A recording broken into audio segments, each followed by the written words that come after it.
On the warm-up, I'm joined by Ben. How are you doing, Ben? Yes, doing all right, mate. Good to be here. That's good. And battle-hardened podder Shug is on as well. Yeah, I'm slowly but surely getting over last weekend and starting to look forward to this one. Yeah, no, that's it. I said I don't know what you've done to be on twice with me in a couple of days, Shug. There we go. And we'll have Alex joining us. Last we heard, he was on a bus in London trying to get home, which was sounded like an episode of 24. But when he's on, we'll add him into the chat. As he said, I want to talk about Jack Butland, so we'll see what's going on here. Look, as always in today's show, there's loads to talk about. Remember, if there's anything you want discussed or want us to talk about, just leave a comment in there for us, guys. But at 5 p.m. yesterday, the news that Stewart Robertson would be replaced by James Bisgrove, who becomes the club's new chief executive officer, was announced. We'll discuss some transfer rumours that have been going around the last few days, including Jack Butland. Current Norwich attacking midfielder Kieran Dowell, he's also been linked, and Greek right back Giannis Kotsiras from Panathinaikos. And finally, there's a game versus a local football team at the weekend to take that's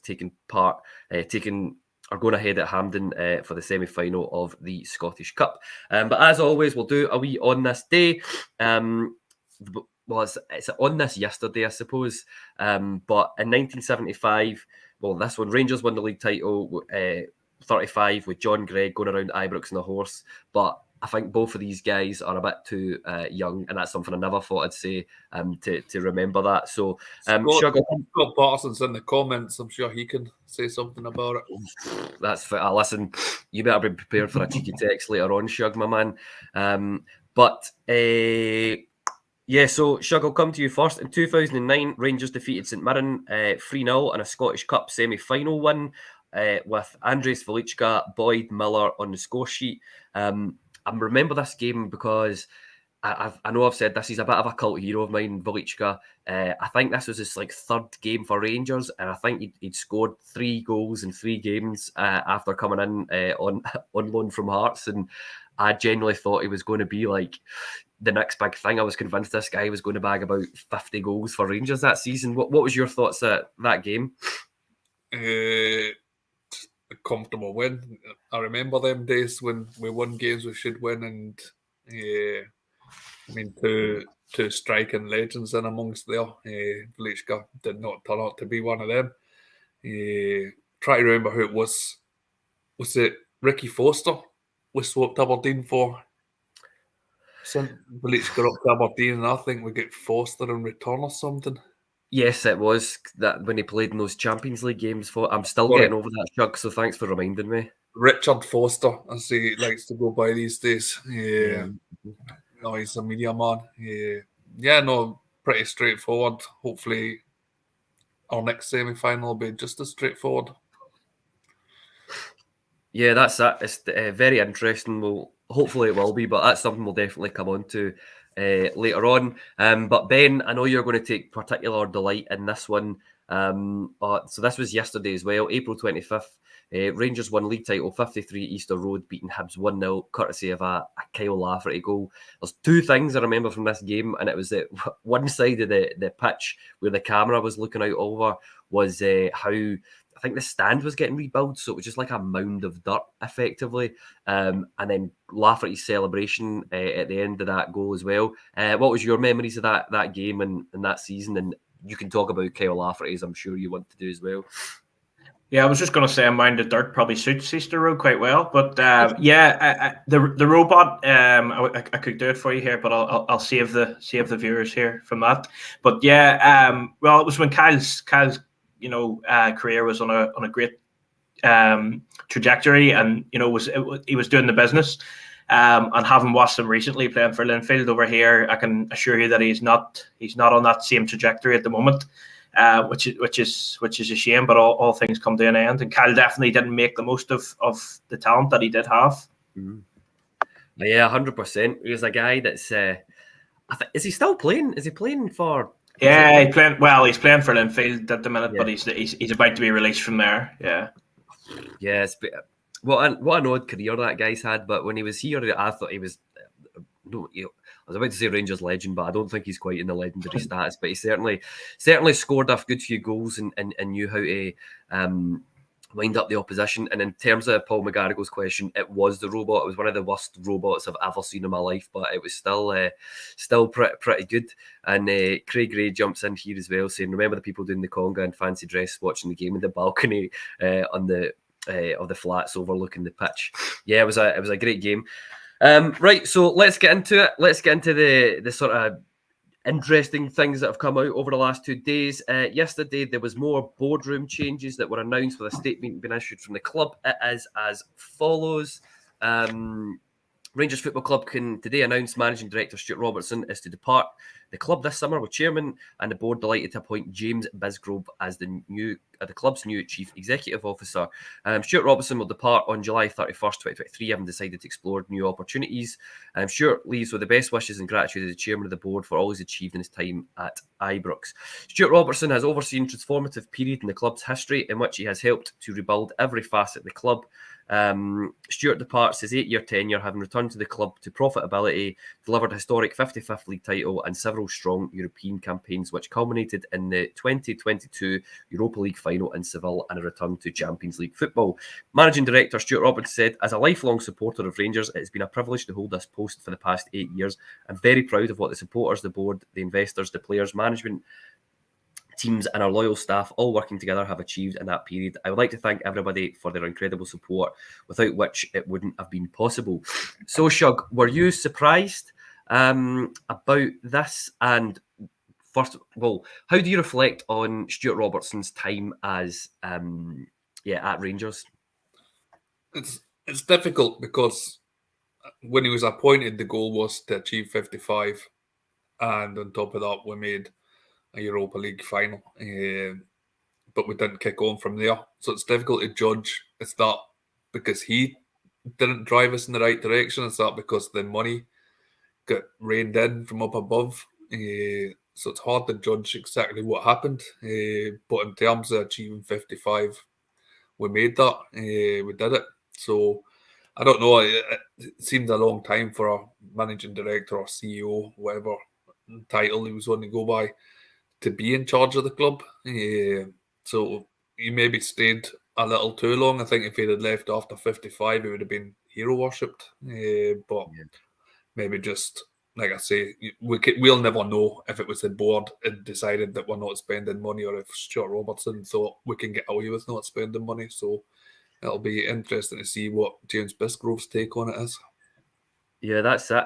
Ben, I know this is an interesting question, but do you think that the protests have had an impact on these decisions? I know it's not an easy thing to answer, and how do you view Robertson's last 8 years at the club as well? Would you say it was a success, or would you have said it wasn't a success?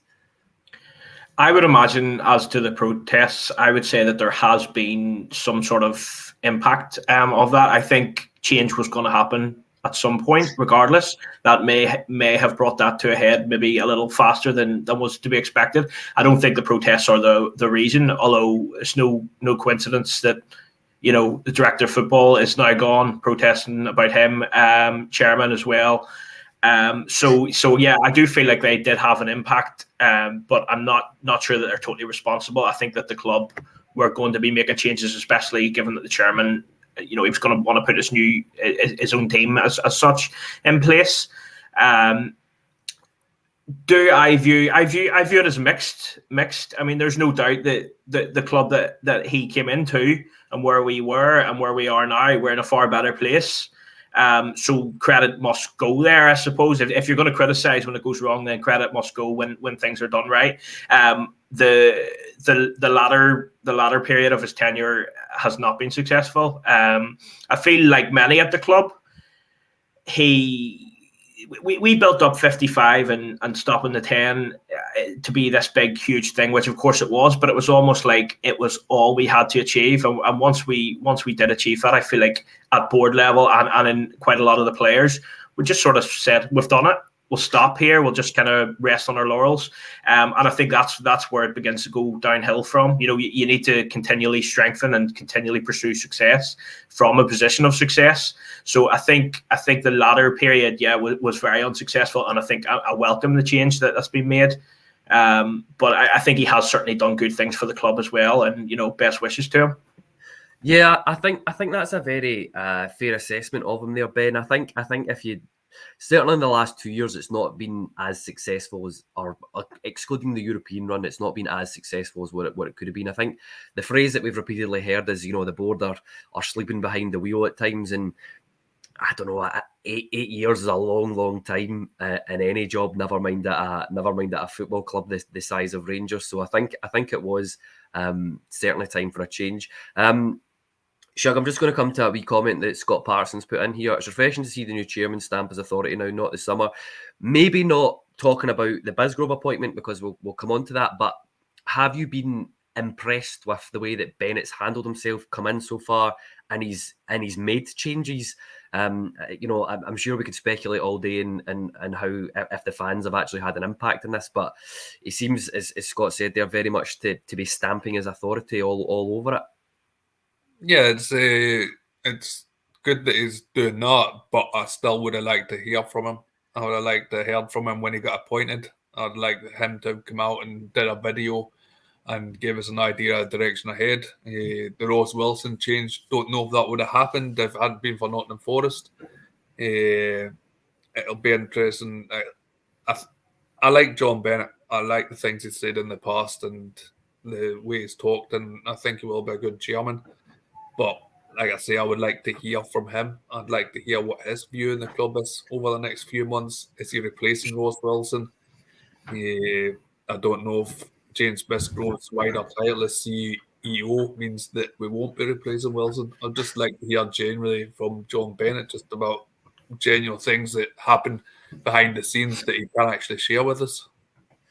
Sure. Yeah, but I was sort of on the same way of thinking there and thinking that we should have heard from him by now, but I sort of changed when these changes started to happen, because I felt like what would be to the point of him, giving us this big spiel on what's going to happen, and then 2-3 weeks later making those structural changes, and I think it's probably better for his team fully to be in place, and then him to say, right, I've got who I want, and this is what my view is for the club.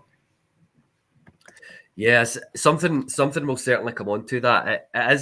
There's been a few comments, saying that they welcome the change, and I think you'll be hard pressed to find a Rangers supporter that isn't welcoming of the change. But look, we'll go on to the rest of that statement. There was a wee bit from Bennett, but there's no point discussing that. Let's just talk about what new CEO James Bisgrove had to say. And he said, "I would like to thank and congratulate Stewart for all he has achieved at Rangers. His daily support and wisdom have been invaluable. Rangers Football Club is a globally renowned institution steeped in success, and the scale of privilege and responsibility I feel to serve its supporters as CEO is immense. In the past 4 years, I've witnessed firsthand what this great club means to our supporters worldwide, and together with our chairman John Bennett and the board, we will work tirelessly to achieve the success Rangers supporters deserve. This will be underpinned by overseeing the continuation of our positive financial performance and sustained profitability off the pitch. I'm personally looking forward to energising our engagement with all Rangers supporters and overseeing strengthened and aligned culture." And interestingly, at the end of that statement, there was a wee bit that was tagged on at the end, and it says, "James will be hosting a new quarterly CEO fans forum at Edmondson House alongside other members of the club's senior management, with the first such event taking place in June." Ben, I'll come to you first on this. What do you think about Bisgrove being promoted there? I see Caroline's had a wee comment here. She says, "I know businesses like to promote from within, but it's kind of a lazy appointment." Do you agree with that statement? No, I don't. I mean, I can understand why people are saying that, and I've seen a lot of people saying it. I think he's an asset to the club, and I think his experience, he's very ambitious as well. From what I've gathered, and And I feel like he is somebody that we can really, really use, and his contacts as well, throughout business world, and as well, he worked with UEFA as well. No, I think it's only a positive. I think he has done well in the role that he has done. From what I don't know a whole lot about it, to be honest, but he has done pretty well, and I think that, with a new, young, ambitious manager, then having someone who has new, fresh ideas, but has also been around the club, and has seen what's gone right, and I'm sure has ideas about it, and the same equally with things that have gone wrong. He knows now. He's been there 4 years, something like that. So he knows the club, and I think, given that he is ambitious, I think stepping up into a big role, I guess it will be a challenge, and he will have to learn on the job. But I feel like he's a really good appointment. Yeah, and Shug, where do you stand on the whole thing as well? Do you think that is good that we have sort of promoted within, in terms of he's familiar with a lot of process within the club, or do you think that we should have looked elsewhere for this? I can't stand Kyle. It's so don't go there. But no, I'm sort of happy with the appointment. That he's somebody we know. We know he did well in his job as the commercial director, and we increased our incomes, and he did stuff like My Jers and the Australia friendly stuff that haven't proven popular, but My Jers has made us a fortune, and I've seen the email this week, 53,000. Yeah, that's a hell of a lot of money. Over 2 million a year we're getting in through My Jers, which is not to be sniffed at. So I think it'll be interesting to see. I think CEO was his natural progression. I don't think we'd have kept him if we hadn't promoted him. I think he would have went down south. I think he'd been wanted, so maybe that's shunted Robertson out the door as well. John Bennett's maybe been aware that we might lose him, and we've had to promote. So he's got my backing. I'm sure he'll have every Rangers fans backing. But yeah, time will tell. But yeah, I think it'll be good. Yeah, RFC72 here's coming with an interesting comment. He says there should be an interview process, not just giving it to him, though that's my only problem. But he deserves a chance. He's done brilliant for the club, and even after Australia, he came out and apologised, which I think was fair enough.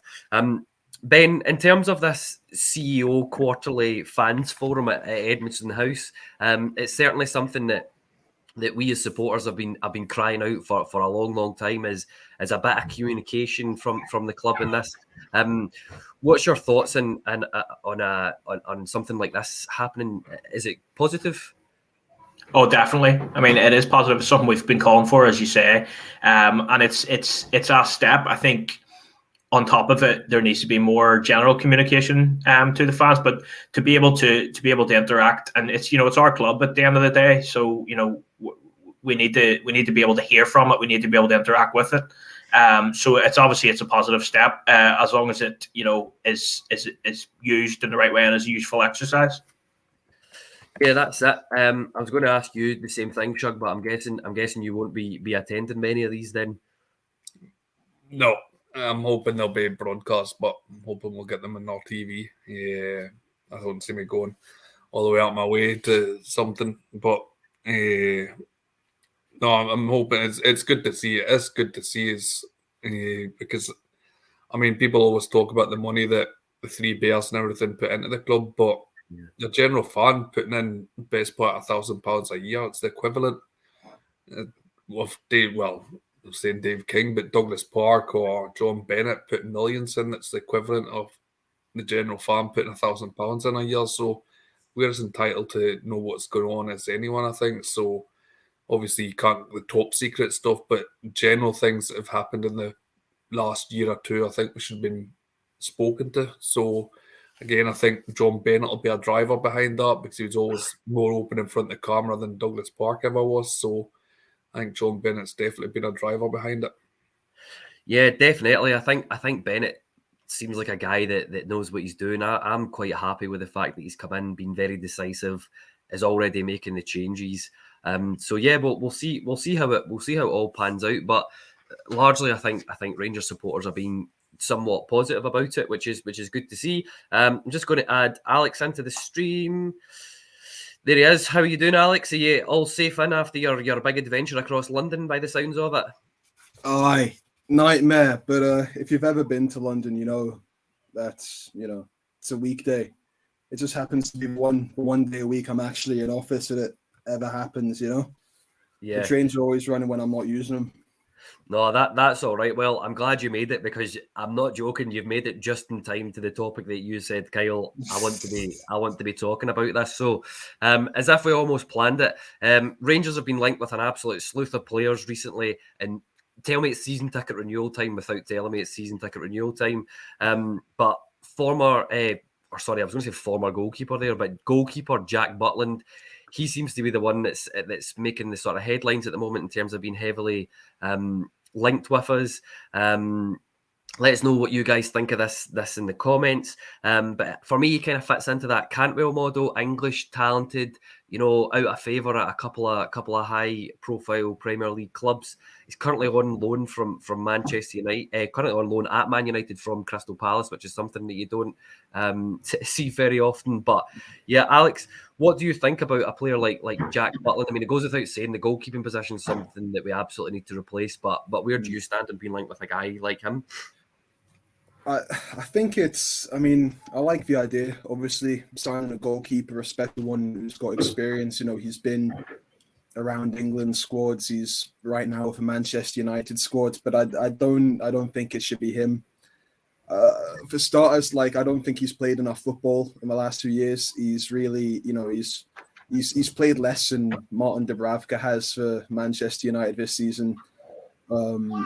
He's on, according to FBref's estimates, he's on about 35 grand a year, and he couldn't get, a second choice at Crystal Palace ahead of Sam Johnston, who was playing for West Brom last season. I don't see what, in terms of value for money, why he's got to be the one. I mean, obviously, I respect a scouting team's opinion enough to back them on it, but for me, it's not. He's not the one to go for, I don't think. So I'll stick with you for 2 wee ticks, Alex. So see if, again, I've largely heard overwhelming positivity with us being linked to Jack Butland. Where do you think we should look then? Do you think they should be looking at a different keeper, or do you have an alternative in mind, somebody younger or something like that? I do think I don't have anyone specific in mind, which obviously maybe I should if I'm criticizing the signing off of that, because I'm about to get slaughtered in these comments now by saying, oh, he's not, giving any solutions. I just feel like it doesn't really tick all the boxes in terms of, he has intangibles, I guess, that people value, clubs value. That's why he's at United right now. Maybe he's at United because he's homegrown or whatever. But I just, if he's fighting for second spot on the United team with Tom Heaton in a season where David De Gea's had howler after howler, and now we're replacing a goalie who's had howler after howler with a guy who can't get in the team ahead of someone who has. And the last time he did play consistently for Crystal Palace last season when Vicente Guaita was injured, he didn't really make too many points towards his legacy on that. I don't think he's the one. If he was, then he wouldn't have been spending 8 years at Stoke or something. He would have, maybe that's just me, because I think lower down the leagues, goalkeeper quality would be similar because you only get one starting goalkeeper in a team compared to midfielders and strikers where you can see the drop off between leagues because there's more of them basically. So, he'll have to duck around for a reason. For this long, he has to have something. I just don't think for us he's it. I think there's better value to be had elsewhere. If you sign another goalkeeper who's about the same level as Butland, but for 10 grand a week less, that's I believe that's probably achievable considering the amount of players that are out there. No, like I said, I think that's fair comment. I just thought if you're saying he's not for you, I thought there would be someone else. But no, I think that's I think that's fair enough. Shug, John Weir here says it seems to be Beale's strategy signing players who have a point to prove. Where do you sit in the potential link with Jack Butland to Rangers? Yeah, I'm hopeful. I don't think it can be any worse than what we've got just now. If the money's right, then absolutely, I'm all for giving him a chance. I look at the one they've got across the city, and he didn't exactly come up here shining, and he seems to be doing a decent job for them. Sure, was he not even? He was Burnley's third choice or something at some point, and he ended up going to them, and he did all right. The manager and stuff, they'll know what keepers at Rangers need. They need to be able to pull out that one save a game. It's not they're not going to have 100 shots at them. And Michael Beale, I'll trust. He seems to got it well with his first two signings, and he's did his whole looked him in the eye sort of thing, I'd imagine. So Yeah. I'll believe in Beale, and if Beale thinks he's the man to replace McGregor, then I'll go with that. Certainly over John McLaughlin. Yeah, it'll be interesting to see. And Ben, there's quite a few comments here. Graham Brown says, don't forget the goalie was back up at Man United. I think that one's for you, Alex. RFC72 said, I'd rather risk a free transfer for a goalkeeper and spend the money elsewhere for better quality, and he's the best free agent probably out there as a goalkeeper. Paul McGarrigle thinks along the same line. If Beale gets Butland in, it will give us more money to strengthen the rest of the team.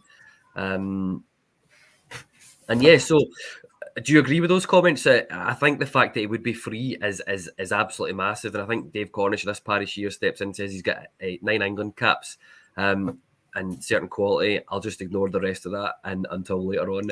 So what do you think about Butland and as a potential transfer? Yeah, I completely agree with those comments about him being free. I think, especially having seen us at the weekend, it's so apparent how much we need to do to the team. So we need to be clever, and we need to be bringing in players on a free transfer, and bringing in somebody with 9 England caps on a free transfer is a wise move. It's a safe not appointment signing. Where I feel that because we've got to spend so much elsewhere, I feel like you bring him in, have him for maybe 2-3 years, spend the money elsewhere, and then in those 2-3 years, if he hasn't set the world on fire, I think he'll be solid. But I think at that stage, then we can look to spend the money on a goalkeeper. Whereas right now, there are other areas of the team that are probably going to take the money. Yeah, 100%. Look, Alex, I'll come to you in the next sort of player that Rangers have been quite heavily linked with in the last couple of days.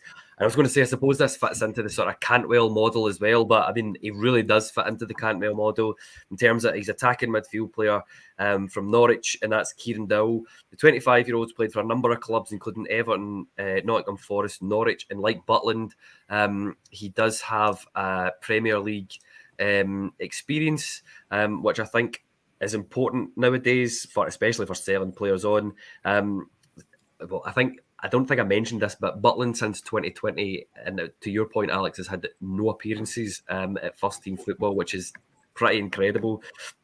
But Dowell has had 65 times, scored 11 goals, seems to be a bit of a playmaker. Is this a guy that you're positive about, being linked with us? Is this the type of profile that we should be looking at as well, Alex?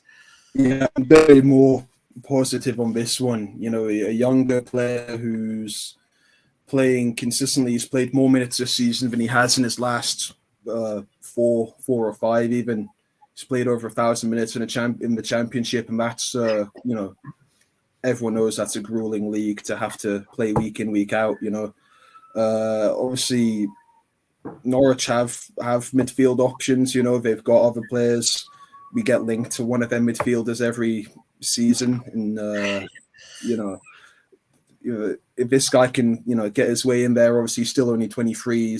They clearly can keep him around. If they're still Norwich are still benefiting from parachute payments, and they've got money, so the fact that they've not the fact that this guy's getting games shows he must have a level of quality that they see in him. So if we can get him in, at least it shows that we're, more than anything, just the fact we're being linked with a midfielder proves that we're looking to further strengthen beyond Raskin and Cantwell, which is the main thing everyone wants to see. People, we can't let, those two be the midfielders and then go into next season with the same crop that we've got. Everyone knows that, not least with the players out of contract. So I think it's definitely a positive rumour.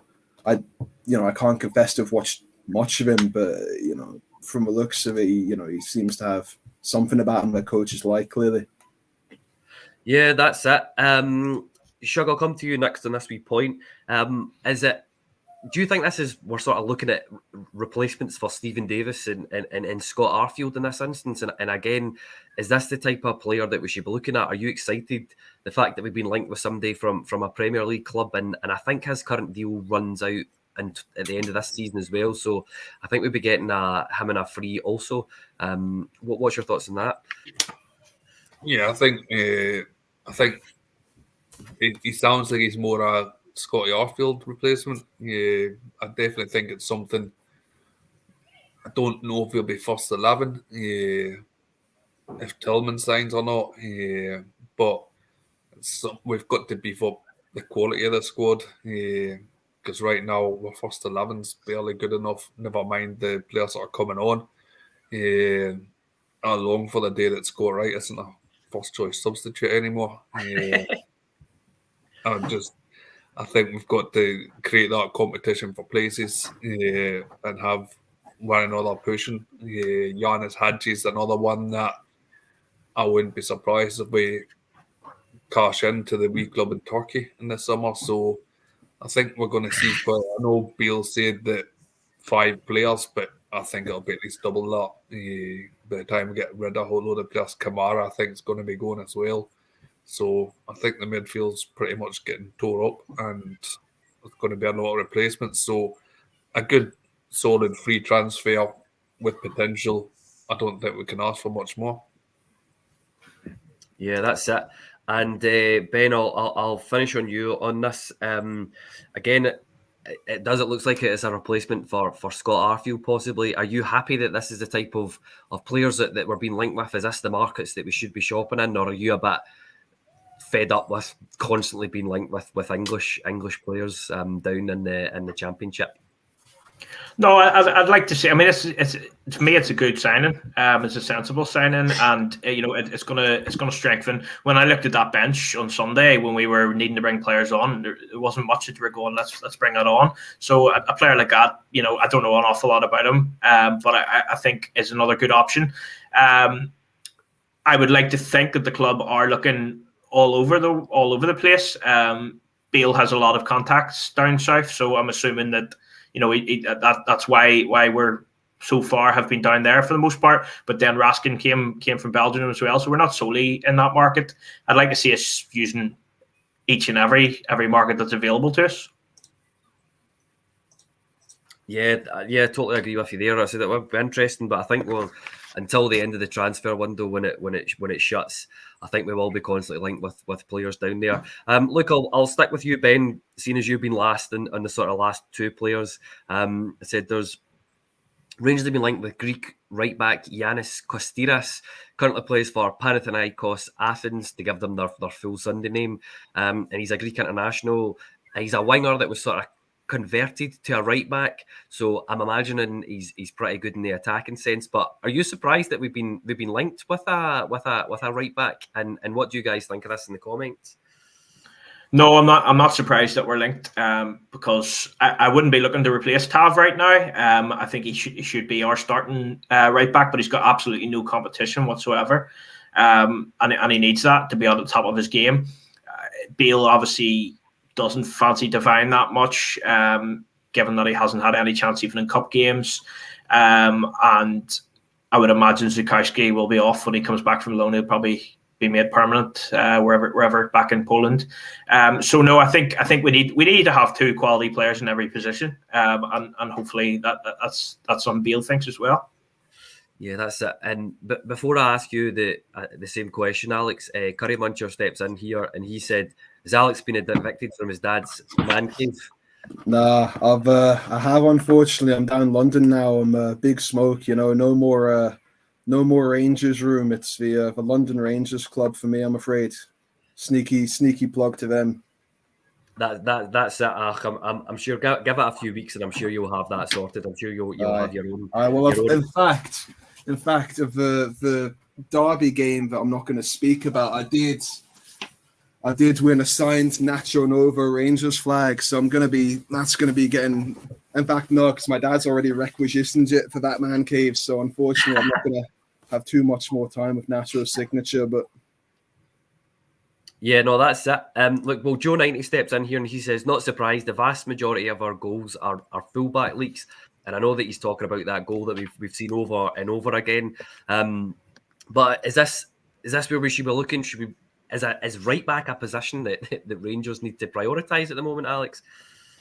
I don't think so, mainly because obviously opportunities will be limited. But at the same time, I'm not going to fault the club for looking at this guy in particular. He's he's a good player. Panathinaikos are getting the they're leading the league. They're going on their way to their first title in more than a decade. I don't think I think it's it's a player who's played in a positive team, and we could use more of them around. I don't think signing players from the teams about to get relegated from a Premier League really is a way to go. I think, and QPR as well.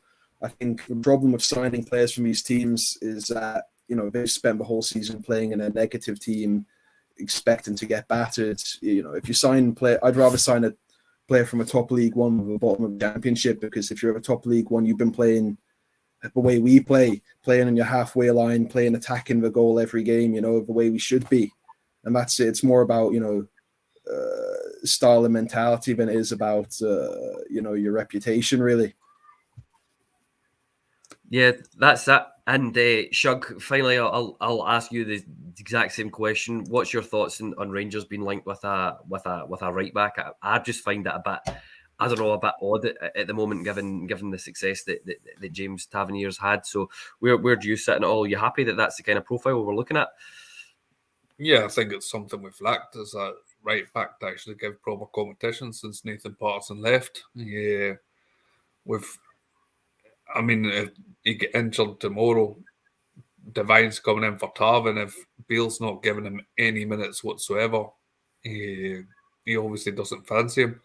So we need somebody in that's going to push Tav. I'm not that I'm saying that he needs pushed, but if he should be like everyone else in the team, that if he's not playing well, if he's dropping points, then he should be replaced. And he's taken out of the team and things like that. So I would like to see somebody and come and push Tav. But you never know. Might get Nathan Patterson back whenever and get relegated. Oh, there we go. I know. We'll have the Everton fans messaging us now, Shug, after that. And look, Curry Muncher here says 2 strikers and a goalie are 100% needed, or we could be in big trouble next season. But for me, I would get rid of all players in the starting squad right now. No more Gerrard players. Ben, before we go on to the semi-final at the weekend, there's maybe just one last wee bit of transfer news that might be worth talking about. Might be nothing, but there seems to be a bit of a big deal made about this, and that's Antonio Cholak seems to have changed his football agency, I suppose. They seem to be based in Germany. I know the guys. I think he was born in Germany rather than Croatia, Cholak. But yeah, is there anything to be made into this, or do you think Rangers might have to be looking for another striker? So that could be 2 or 3 strikers that we might be looking at in the summer. Well, judging by his career, I mean, he seems to have made his career by signing on fees and moving all over the place. So I wouldn't be totally shocked if he was moving in the summer. I also wouldn't be totally heartbroken either. I don't think he's anywhere near to being the answer for us, and should be a third choice if anything. Yeah, I think that's fair enough. Look, I'll stick with you, Ben, here. So obviously, Rangers take on their old firm rivals in the Scottish Cup semi-final at Hampden in every game against them is must win, but this more so than normal. Start with a simple question, Ben. It's Wednesday. How are you feeling about it? Where are you in the confidence scale? Are you up here or are you down here? I'm still down from last week, I have to admit. Given that we don't have that many options, I think Ryan Jack will be a big miss in this one. Given I haven't watched Lundstrom last week as well. If you ask me on Saturday, I'll be convinced that we're going to win 5-0. But at the minute, I'm not quite there. And Alex, how are you feeling about it this early on in the week? I'm not feeling it yet, but I will be. It's always, it always hits you. You don't enjoy these games; you just enjoy having won them. That's it. And Shug, same with you. It's Wednesday. Bell's Brigade here says if Beale loses on Sunday, he's on a sugary peg. How are you? And do you agree with that statement? I don't agree with that statement. I think Beale's safe. I think all the planning and everything's been done. This season, Gio lost this season, and the injuries and the transfer window last summer cost us this season. So I don't think Beale's directly responsible for it. I don't think it's Beale's fault we're getting into a game against them with a pretty tired squad, I would say, to be polite about them. I'm looking forward to it. Apart from getting to Hampden and getting out of Hampden, I am actually looking forward to it. I don't think, there's talk about changing formations and styles and stuff like that. And I think of the 3 games that Beale's had against them, and I don't think we've been bad in any of them. When you think of the last game, it was silly mistake by Davis, silly mistake by Suter for 2 of the goals. The first game at Ibrox, we should have won. And then the 2-1 game, we weren't great, but I don't think we've been terrible. So, I'm hoping 4th time lucky. That's it. Ben, so, Shug's touched on it a wee bit there, that there was a couple of silly mistakes that, and I think Todd Cantwell basically came out and said as much, that it was more that we lost the game rather than the opposition winning it. But apart from cutting out silly errors, where do you see the game being won and lost, and what must Rangers change so that doesn't happen again? Yeah, it was purely down to our we lost the game is the right way to say it. So being switched on, and concentrating for the whole game, which you shouldn't have to say, but that's what did cost us. And also being positive, taking the game to them as opposed to letting them dictate. Which we did far too much under Gio, not as much under Beale thus far. I agree with Shug. We were very poor in the cup final, but in the other games, I think we were probably the better team for large parts of the games, but we didn't get the results. It's we need to be clinical, which we haven't been of late, and we need to be on the front foot and taking the game to them. It's our season on the line; it's not theirs. Yeah, 100%. So, Alex, in the last year in this exact same fixture, I seem to remember Van Bronckhorst getting something tactically spot on in this game, and it was with Calvin Bassey when he was playing at the centre of the defence. He seemed to be pushing a wee bit further forward and really, really putting pressure in McGregor in the centre of the pitch. Do you see us doing something similar this game? Because I know that we've really, really pressed high in the game at Parkhead. Other than just cutting out silly mistakes, what else do we do? I don't see it, mainly because I don't think Beale adapts his style to certain games as much as Van Bronckhorst, and obviously no one in the squad has Calvin Bassey's physical profile, which is what he was playing at. He was pairing up differing physical profiles in order to create a mismatch in the middle of the pitch, which I don't think is really an option for us now, because Ben Davies, I don't think he's as bad as people are making out, but he's not the same type of player. He's not a wide centre back, and he doesn't like stepping forward as much as Bassey did, because Bassey also had natural left back instincts. I think we'll play more similar to the last game against them than we will from last season, especially just because different managers, different instincts. They'll want to go different ways. There's no right way to win a football match, but we'll hopefully see a way to win a football match on Sunday. That's the main thing. Yeah, that's that. And Shug, do you see as changing anything tactically in terms of the way we play, or have we just basically got to do similar to what we did at the previous fixture against them, but just cut out the errors? I think we just had to do what we did it the other bit in the last game, because I said Davis' mistake and the Suter mistake, and I forgot all about the Clancy clamour, the usual. Although I've no confidence Willie Cullen will be any better, but that's 3 goals. It's a 3-goal swing, so I know it doesn't work like that, but technically you can say 4-1, 3-1 winners in a way. I know we weren't, and if you're anti boss and all that, but I think we're at our best when we get in their faces. I think we're best when we push. I don't think we can sit back. I think we tried that under Gio and it really didn't work. We've not got the pace to hit and counter attack. You think of our forward players apart from Sakala, who I wouldn't trust to hit them in a counter attack, even if in 5 1-on-1s. I think we'd be lucky to get 1 goal out of it.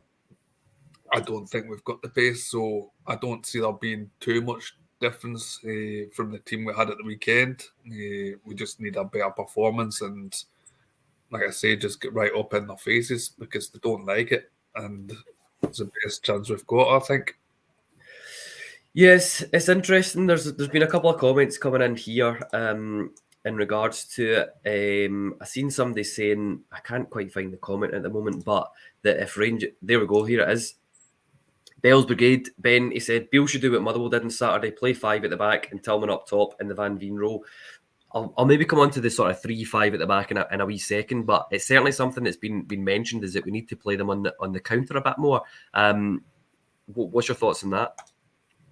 Yeah, I'm not sure. I think we're not able to stand up to them. If we let them come at us and attacking us and waiting to pounce on the break, it's inevitable that we'll have made a mistake by that point defensively and we'll not get that chance to counter.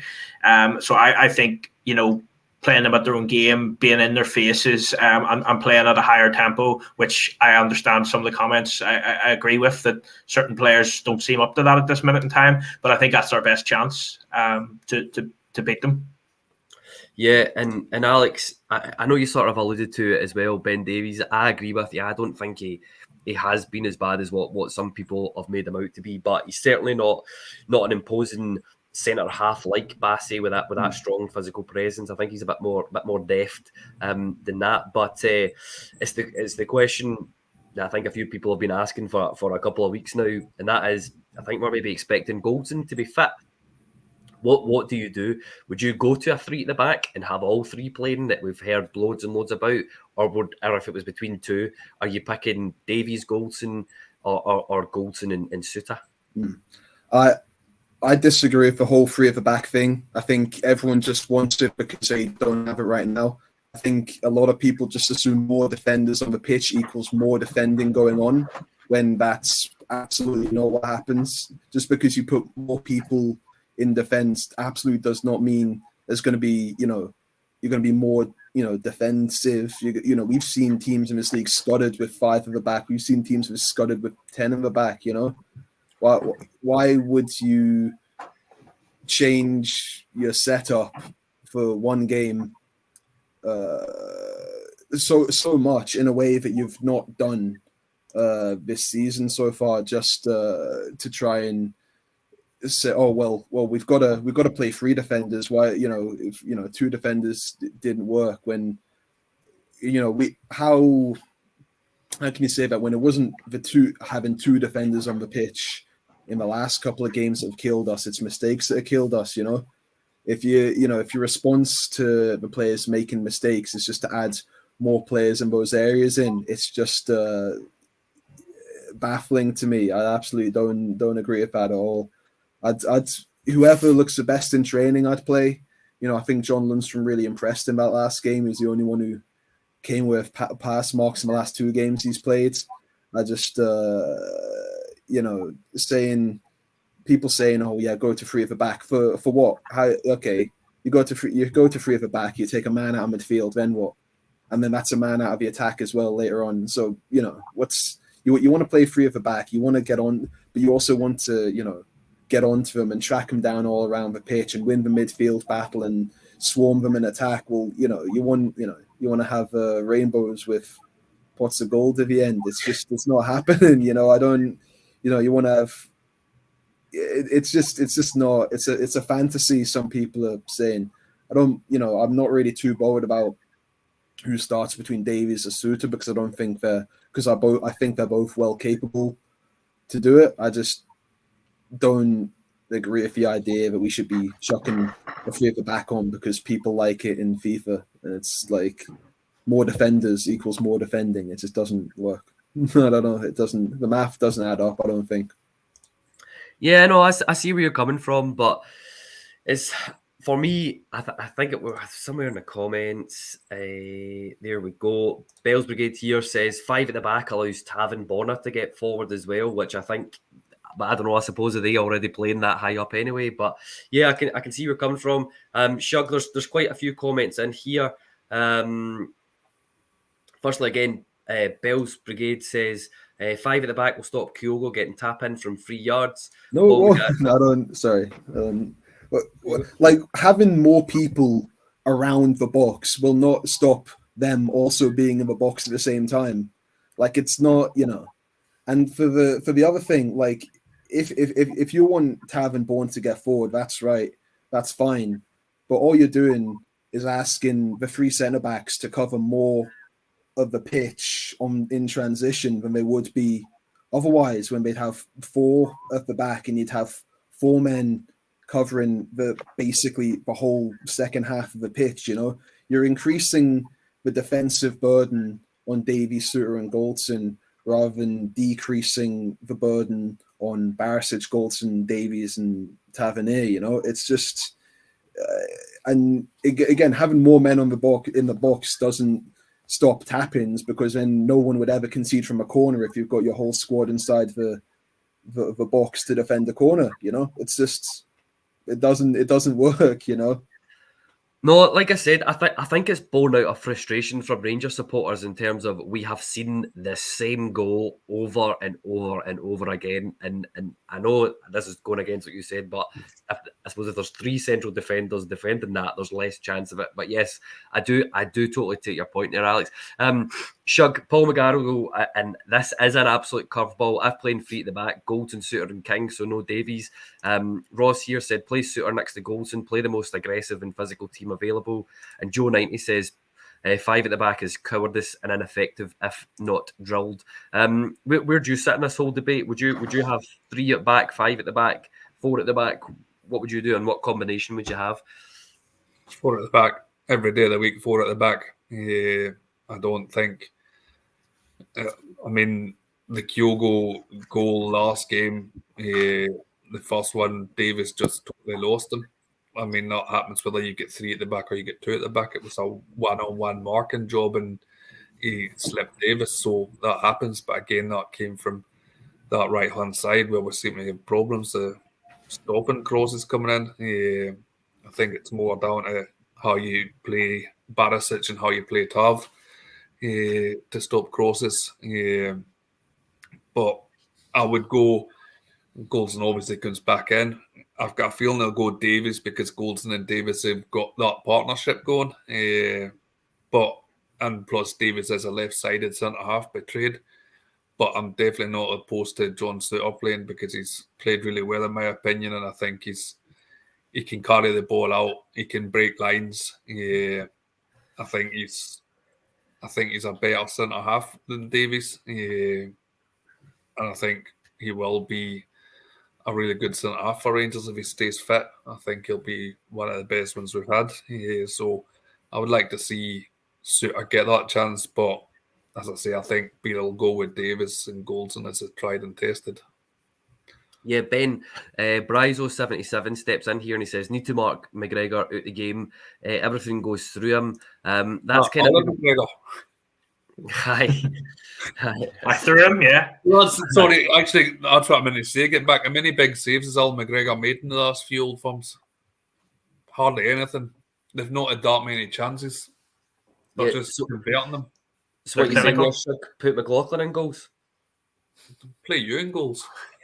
Listen, I'll take it. If Beale gives McLaughlin, I would take you as well. if Beale gives us a phone call, I'll be there.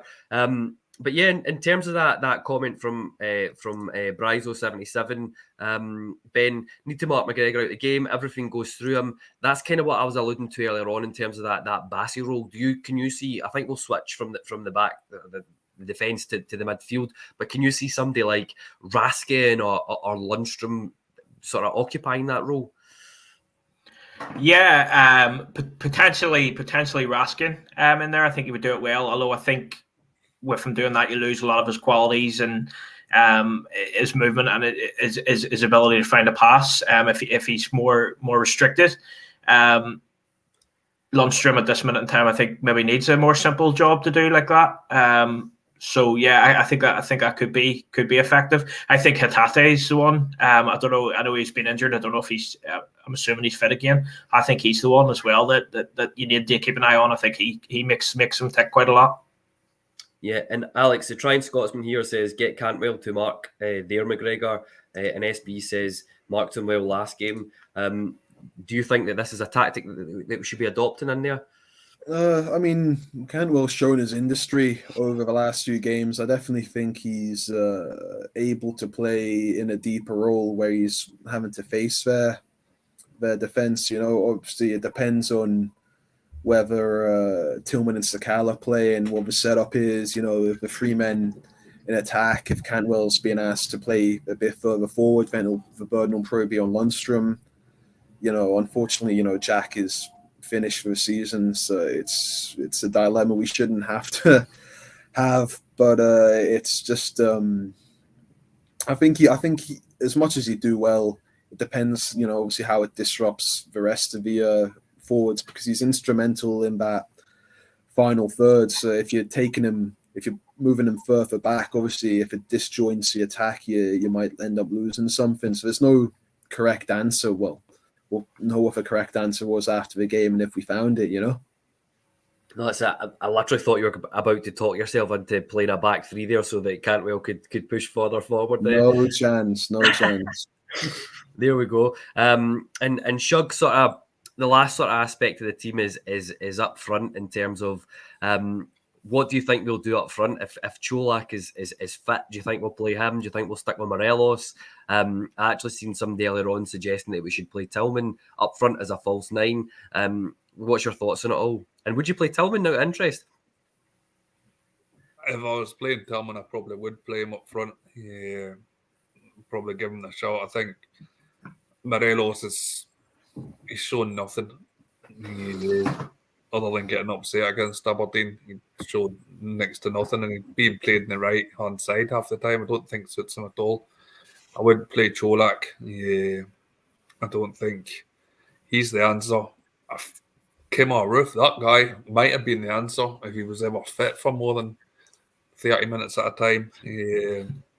But it's the same as a goalkeeping position. We've just not got anybody suitable right now, so we're scratching and clawing to try and find something. So, I mean, I'm not opposed to Tillman getting a chance up top. Yeah, but I think it will be Morelos that ends up playing because he's better than Cholak.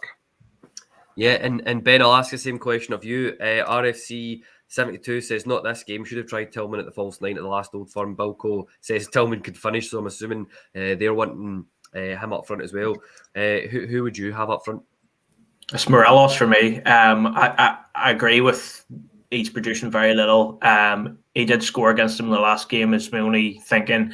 And the fact that this isn't the game, this is our season on the line here. This isn't the game to try something, you know, that may or may not work. I understand that you could be trying Morelos and it's likely not going to work at this stage. But I still think he's our best option right now as a centre forward. And yeah, Alex, I'll come to you on this sort of last point. Dave Hutchinson here says Tillman set up 3 brilliant chances, not his fault. The strikers can't score. And SB says Tillman would be an option. Morelos is lazy.